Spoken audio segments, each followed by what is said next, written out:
আসসালামু আলাইকুম। আশা করি আপনারা সবাই অনেক ভালো আছেন এবং অনেক সুস্থ আছেন। আম, আমি আজকে যেই ভিডিওটি নিয়ে আপনাদের সাথে কথা বলতে যাচ্ছি সেই ভিডিওর টপিকটা হচ্ছে হাইয়ার স্টাডির জন্য কানাডা ভার্সেস জার্মানি কোনটা বেটার হবে। আর সেই জন্য আমি আসলে কিছু রিসার্চ করেছি অলরেডি। তো আমি আপনাদের সাথে সেই রিসার্চের আউটকামগুলো শেয়ার করতে চাইতেছি। আর আরেকটা জিনিস হচ্ছে কানাডা জার্মানি আসলে দুইটাই অনেক উন্নত দেশ, অনেক highly develop country in the whole world. And so আমি চিন্তা করতেছি যে এই দুইটা কান্ট্রির যে মেজর ব্যাপারগুলা সেগুলোর উপরে একটা কম্পারিজন আপনাদের সামনে তুলে ধরবো। আর ভিডিওর ডিটেল যাওয়ার আগে আমি একটা ডিসক্লেমার নোটিশ দিতে চাই, সেটা হচ্ছে যে আমি আসলে কোনো ইমিগ্রেশন কনসালটেন্ট না, আর আমি কোনো ভিসা প্রসেসিং এজেন্টও না। সো আমি আমার পার্সোনাল রিসার্চের মাধ্যমে যেই ইনফরমেশনগুলো পেয়েছি সেগুলি আমি আপনাদের সাথে শেয়ার করতে চাইতেছি। আশা করি এই ইনফরমেশনগুলো আপনারাও জানাটা অনেক জরুরি বিদেশে উচ্চশিক্ষার ক্ষেত্রে। So without further edu let's begin. So যেই 6টা বিষয় নিয়ে আমি এখানে কম্পারিজনটা করব সেটা হচ্ছে যে tuition fees, living cost, marking system, part time job opportunities এবং the climate of both countries অর্থাৎ ওয়েদার, আর একটা হচ্ছে পিআর অর্থাৎ পার্মানেন্ট রেসিডেন্সি প্রসিডিউর। সো এখন আমরা ডিটেলে যাই। সো টিউশন ফিসের ক্ষেত্রে Canada is obviously more expensive than Germany. আর কানাডার যদি আমি অন অ্যান অ্যাভারেজ বিভিন্ন ইউনিভার্সিটির একটা টিউশন ফিসের গড় নেই, তাহলে আমি দেখব যে অ্যাটলিস্ট 12,000 to 13,000 কানাডিয়ান ডলার আপনার লাগবে। এটা ডিপেন্ড করতেছে আপনি কোন প্রোগ্রামে পড়াশোনা করতে যাচ্ছেন, যেমন ব্যাচেলর হইতে পারে, মাস্টার্স হইতে পারে, অ্যান্ড পিএইচডি হইতে পারে। So it's very important that you have sufficient fund to cover your tuition fees. So Canada tuition fees এক কথা আমরা বলতে পারি অনেক বেশি জার্মানির থেকে। জার্মানি টিউশন ফিস নিয়ে যদি বলতে চাই, জার্মানি টিউশন ফিস একসময় আসলে ফ্রি ছিল। এটা খুব বেশি বছর আগের কথা না, জাস্ট কিছু বছর আগে থেকে এটা ইমপ্লিমেন্ট হয়েছে যে তাদেরকে ফ্রি এর পরিবর্তে এখন একটা সেমিস্টার কন্ট্রিবিউশন অ্যামাউন্ট দিতে হবে, যেটা হচ্ছে 600 euro, but still can consider almost free. I mean compared to other developed countries, it can be very very good advantage like in terms of tuition fees. So Germany tuition fees আমি বলবো যে আসলে of course cheaper than Canada. So tuition ফিসের ক্ষেত্রে Germany is always better until today, until now. So the next thing is living cost. সো আমরা জানি যে টিউশন একটা ইন্টারন্যাশনাল স্টুডেন্টের ক্ষেত্রে টিউশন ফিসটা যেমন অনেক ইম্পর্টেন্ট একটা ফ্যাক্টর কান্ট্রি চুজ করার জন্য, ঠিক তেমনিভাবে লিভিং কস্টটাও অনেক ইম্পর্টেন্ট। অর্থাৎ কস্ট অফ লিভিং যদি আপনার হাই হয় সেক্ষেত্রে আপনার অনেক ধরনের ডিফিকাল্টিস অর্থাৎ ফাইন্যান্সিয়াল একটা ক্রাইসিসে আপনি পড়তে পারেন, এবং সেটার কারণে আপনার এডুকেশনেও একটা এফেক্ট পড়তে পারে নেগেটিভলি। সো সেই ক্ষেত্রে যদি দেখি তাহলে আমরা দেখব যে কানাডার living cost actually higher than Germany. Canada is more expensive. Actually, Canada can be considered one of the most expensive country for cost of living in terms of the index of cost of living. So in that case, Canada is more expensive than Germany. But this is not to say that Germany is a lot cheaper than Canada in terms of tuition, in terms of living cost. জার্মানির living কস্টও actually অনেক high, but আপনি যদি কানাডার সাথে compare করেন, the tuition fees of Canada is still much more expensive, like 5% higher than Germany. So living cost is also high in Canada, tuition fees is also high in Canada. So এই ক্ষেত্রেও Germany win actually. Then the third factor I would like to discuss is the marking system বলতে আমি যেটা বুঝাইতে চাচ্ছি সেটা হচ্ছে যে সিজিপি এর ইভ্যালুয়েশনের যে প্রসিডিউরটা, সেই ক্ষেত্রে আপনি যদি কানাডার দিকে তাকান, আপনার মার্কসগুলো আসলে ইভ্যালুয়েট হবে হচ্ছে throughout the whole semester. অর্থাৎ আপনাকে বিভিন্ন কম্পোনেন্টের মাধ্যমে আপনার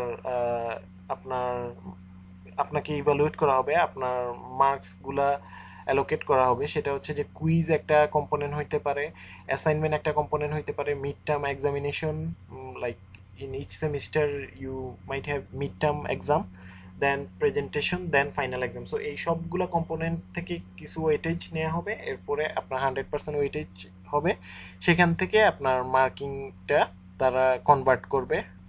যেমন হইতে পারে কুইজ হইতে পারে 5%, অ্যাসাইনমেন্ট হইতে পারে 30%, মিড টার্ম এক্সাম হইতে পারে 30%, অথবা সামটাইমস 40%, অথবা sometimes 20%। It's all depending on the institution, it's all depending on the program. So presentation হইতে পারে 10%, ফাইনাল এক্সাম হইতে পারে 50% or 40%. So it's very important, like if you can do well in all the components, you will really get a very high score or very high CGPA. But at the same time, let's say if you can really do well in one of the component, you still have the possibility or probability to get higher CGPA, because if you can perform well in another component.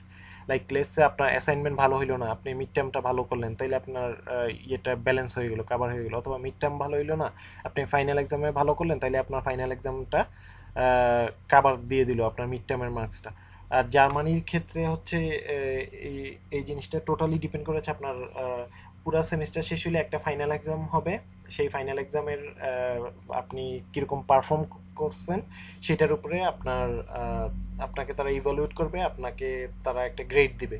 So এই জন্য Germany আমি মনে করি যে এই ক্ষেত্রে একটু difficult, but এই জন্য যে এটাতে এত আপনার ডাইভার্সিফাই হইলো না, আপনার জন্য ডিফিকাল্ট হয়ে যাবে। এই জন্য মনে করেন আপনি কোনো কারণে অসুস্থ থাকলেন ফাইনাল এক্সামের আগে বা পরে বা ফাইনাল এক্সামের সময়, তাহলে আপনি ঠিকভাবে প্রিপারেশন নিতে পারলেন না, অথবা আপনার কাজের খুব প্রেশার থাকলো, আপনি ঠিকভাবে প্রিপারেশন নিতে পারলেন না, তো সেক্ষেত্রে আপনার ফাইনাল এক্সামে অনেক প্রেশার থাকে, সামটাইমস আপনি নার্ভাস হয়ে যেতে পারেন, স্ট্রেস থাকে। তো এই জন্য আমি মনে করি এই ক্ষেত্রে Canada will win. Then we moving to the fourth important factor is the part-time job opportunities. আচ্ছা, ইন্টারন্যাশনাল স্টুডেন্টদের জন্য জব অপরচুনিটিসটা থাকা অনেক ইম্পর্টেন্ট, ঠিক আছে। পার্ট টাইম জব না থাকলে আসলে আমাদের মতো যারা ডেভেলপিং কান্ট্রি থেকে এইসব ডেভেলপ কান্ট্রিতে স্টাডি করতে যায় তাদের জন্য অনেক ডিফিকাল্ট হয়ে যায়। আর নর্মালি এটা একটা নর্ম যে মানে অলমোস্ট সব দেশেই বলতে পারেন যে এটা স্টুডেন্টদের জন্য পার্ট টাইম 20 আওয়ার্স কাজ করা অ্যালাউ, ঠিক আছে। সো সেই ক্ষেত্রে কানাডা এবং জার্মানি বোথ সেম, বাট কানাডার আরেকটা জিনিস যেটা আমি হাইলাইট করতে চাই সেটা হচ্ছে আপনি অন ক্যাম্পাস আপনি আনলিমিটেড কাজ করতে পারবেন, এবং আপনি যদি ভ্যাকেশনে থাকেন তাহলে আপনি আনলিমিটেড কাজ করতে পারবেন। তো সেই ক্ষেত্রে in rare cases actually, if you are really hard working and if you really have the passion to work hard, then you might be able to cover your tuition fees by working part-time while you studying. So this is very important thing, but এটা আমি বলবো যে very rare cases, not very easy to cover your tuition fees by working there. And then আরেকটা জিনিস হচ্ছে minimum ওয়েজেসের যদি compare করি, কানাডার মিনিমাম ওয়েজেস হচ্ছে যে 12 to 13 কানাডিয়ান ডলার। এটা ডিপেন্ড অন প্রভিন্স, যেমন টরেন্টো অথবা যেগুলো একটু ফরওয়ার্ড সিটি তাদের ওয়েজেসটা হাইয়ার হবে, but at the same time তাদের লিভিং কস্টটাও হাই। এইটা হচ্ছে অনেক ইম্পর্টেন্ট একটা জিনিস। আর সরি, এখানে প্রভিন্স বানানটা আসলে একটু টাইপো হয়েছে, টাইপিং এরর। আচ্ছা, আর আরেকটা জিনিস হচ্ছে জার্মানিতে আপনার স্যালারি যদি কনসিডার করি, পার আওয়ার মিনিমাম ওয়েজেস হইতে পারে 9 রিঙ্গিত, আর অন এন অ্যাভারেজ বলতে পারেন 10 even 13 euro also can be earned. So in Germany minimum wages, এটা যদি আমরা বাংলাদেশি টাকায় কনভার্ট করি তাহলে জার্মানির ইয়েটা টাকার পরিমাণটা একটু বেশি আসে। সো সেই ক্ষেত্রে স্যালারির দিক থেকে জার্মানি হয়তোবা better then Canada, but overall যদি আপনি দেখেন, কারণ আপনি কানাডাতে হয়তোবা একটু বেশি কাজ করতে পারবেন, বেশি আর্ন করতে পারবেন, যদিও আপনার স্যালারি হয়তোবা একটু লো হইতে পারে। তো সেই ক্ষেত্রে আমি এক্ষেত্রে বলবো যে কানাডা, এক্ষেত্রে কানাডা উইন। দেন আরেকটা জিনিস হচ্ছে ওয়েদারটা আমি মনে করি অনেক ইম্পর্টেন্ট একটা দেশে থাকার জন্য।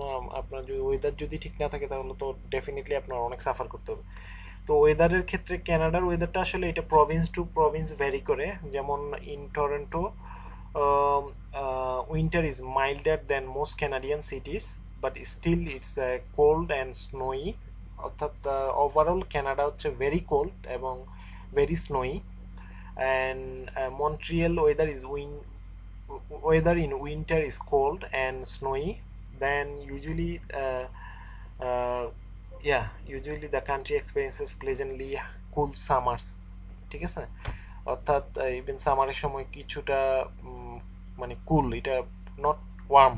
Okay, then in Germany summers are hot and the winters are cold and snowy, but rains are unpredictable and common during all seasons, অর্থাৎ এনি টাইম রেইন হইতে পারে এবং এটা টোটালি আনসার্টেন।